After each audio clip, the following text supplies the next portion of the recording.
Next is House File 5065, Representative Hussein.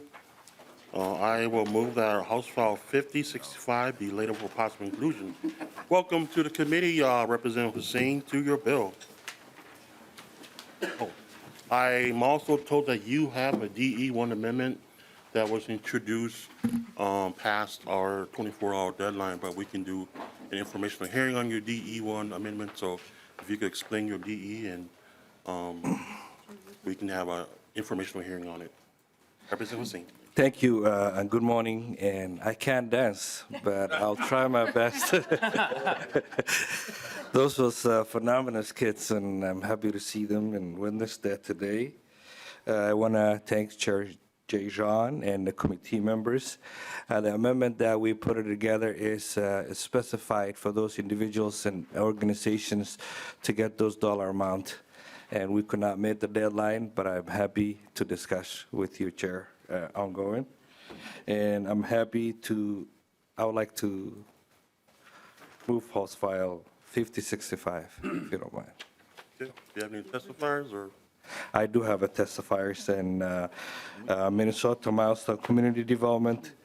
Will create a workforce training program for the new American underserved community, youth program in leadership skills, resources, social services, and activities and advocacy for those youth.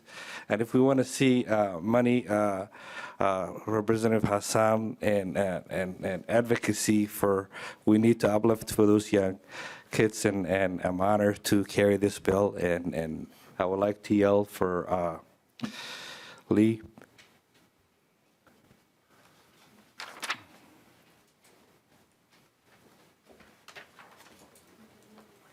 Lee Baker for Ramsey County Workforce Director. Welcome, Ms. Becker. Please state your name for the record, share your pronouns if you like, and proceed with your testimony. Good morning, Mr. Chair, members of the committee. Thank you for this opportunity to be before you today. My name is Ling Becker. I am the Workforce Director for Ramsey County, which also gives me the privilege of being the Executive Director of the Workforce Innovation Board of Ramsey County, which serves the City of St. Paul as well as the county. I'm pleased today to share our enthusiastic endorsement of the Milestone Tech Program. Mr. Mohammed Amin could not be here today because his father passed away last night, so I'm speaking on behalf of the work that they've been doing in partnership with the county. The origins of their program actually began with a county investment of American Rescue Plan Act funding. And the county and city has invested significantly in local workforce investments to try to accelerate both outcomes and opportunity for residents in our community using those funds.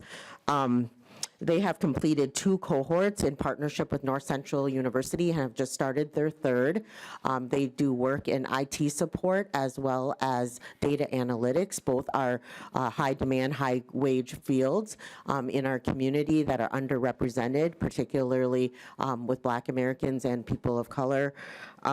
The really unique thing about this program, I will say, is that partnership with the county where we're continuing to help them both navigate the challenges of oftentimes the systems of government as you receive those funds, as well as connecting them to other resources that the county does provide. So we connect them with our work with employers, we connect them with our work with different job fairs and other things. And so being able to be interconnected with a community org in our community at the county level has allowed us to support them in a unique way. I will say the other thing that's really unique about Milestone, and some of you do know Mr. Amin, is his dedication and commitment to the community.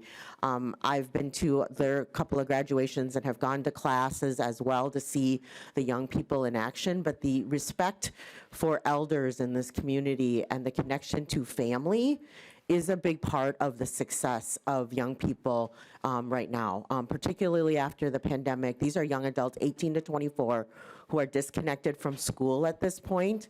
And if they don't find something positive to sort of engage in, oftentimes, we see less than positive results for the community. And so through those, that kind of bridging of relationships, of expectations on behalf of the elders in their community and his personal and the organization's involvement, we see tremendous retention. We see that there's amazing attendance for class, and that really comes because of the strength of the community bonds. And so that is a really unique aspect of this community as well. So I just really want to continue to say how much the business community, the employer community needs technologists.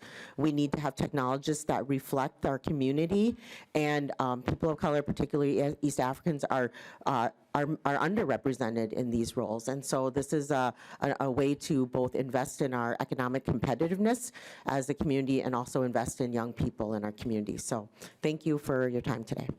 Thank you. Discussion. I have one more testified, if you would allow me. Okay, I will now. Dr. Nadir Mohammed and Kauthar.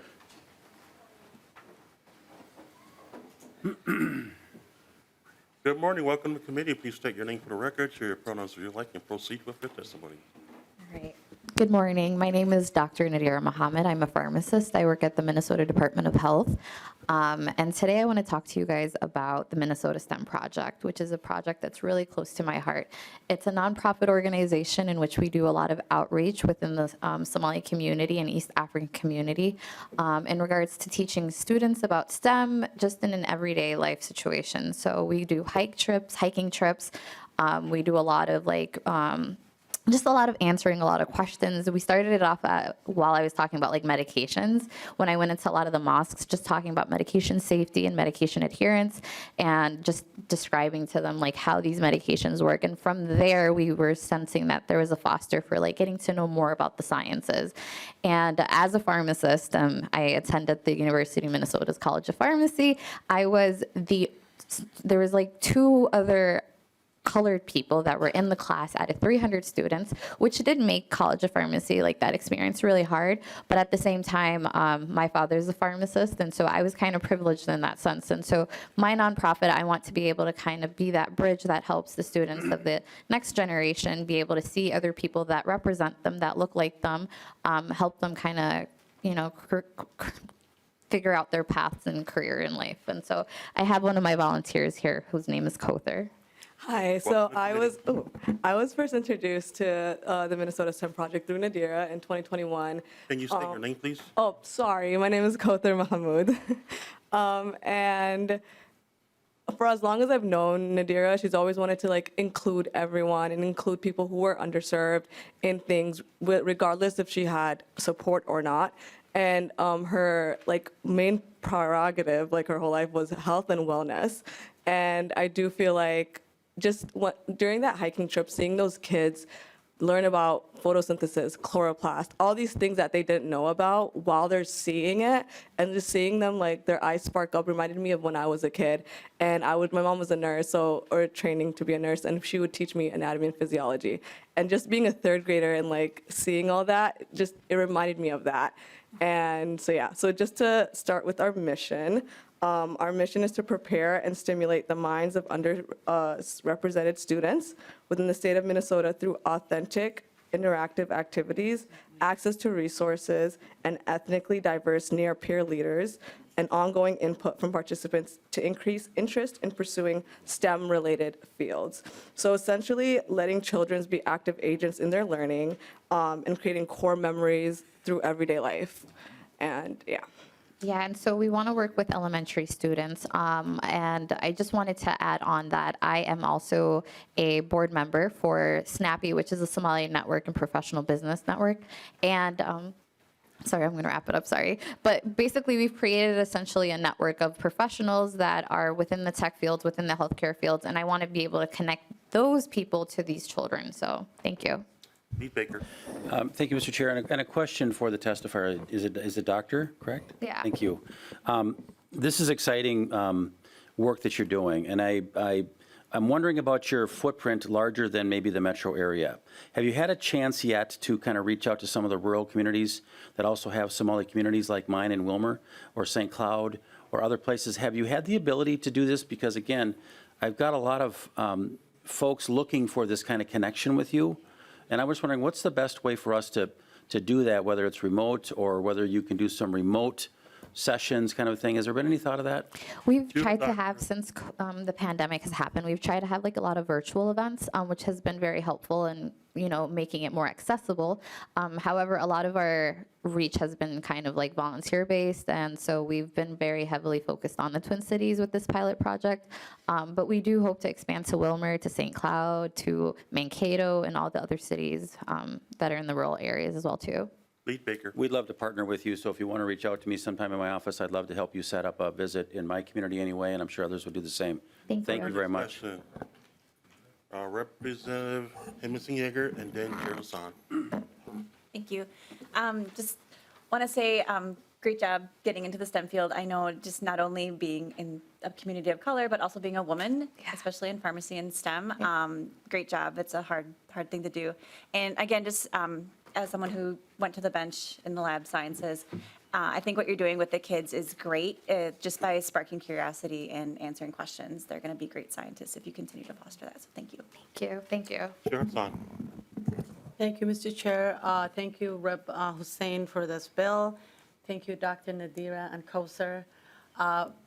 You did good. I know you were a little nervous earlier, It's my first time.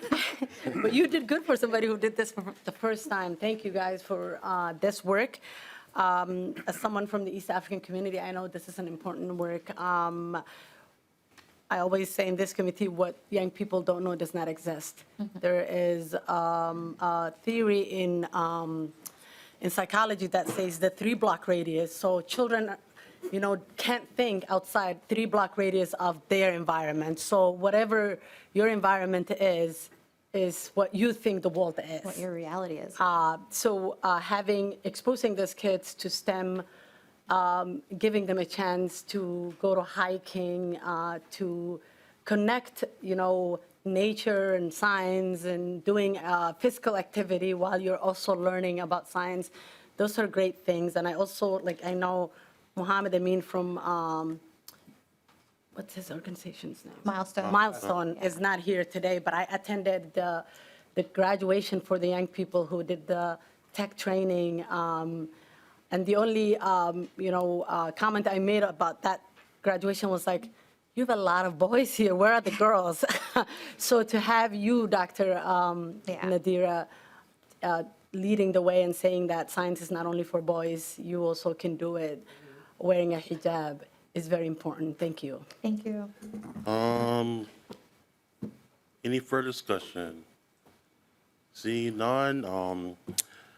Chair Hussain, I know that Ms. Becker mentioned earlier that Mr. Muhammad Amin could not be here because he lost a family member, so we'll be keeping him in our thoughts on closing remarks.